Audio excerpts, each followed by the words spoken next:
کله چې تاسو د شپې وده کیږئ نو په دې خپل زړه باندې دغسې لاس ږدئ او 11 کرته وایي یا باعثو یا نورو یا باعثو یا نورو. د دې فایدې درته ښایم. فایده یې څه شی ده؟ د ټولو نه مخکې اولنۍ فایده یې چې د هغه دا ده چې الله جل شانه به تا د هر قسم د زړه بیمارۍ نه محفوظ وساتي.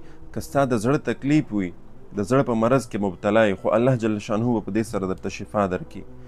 او که چېرته الله محفوظ ساتلی نو په راتلونکي وخت کې به دې هم الله بچ او محفوظ وساتي په دغې آسان ذکر کولو سره کله چې تاسو وده کیږئ.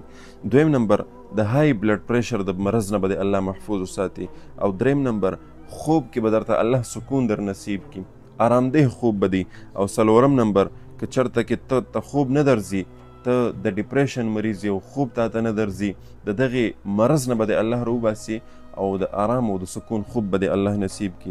او پنځم نمبر ښایسته او ښکلي خوبونه به ګوري. یعنی بعضې خلک چې وده شي ګډوډ خوبونه ګوري، په خوب کې ډاریږي، یریږي، د دغه څیز نه به د الله هم محفوظ وساتي.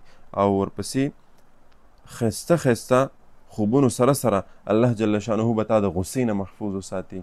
یعنی بعضې خلک وي د هغوی په طبیعت کې غصه وي، دا غصه ځان ته یو تکلیف دی، یو مرض دی، د دې نه به دې هم الله محفوظ وساتي. صرف او صرف په یا باعثو یا نورو 11 کرته په دې خپل زړه باندې به دغسې داخل لاس کېږدئ او وبې وایي او په دې خپل زړه باندې به یې چوف کوئ. دغه پیغام در سره نور ملګرو ته هم ورسوئ.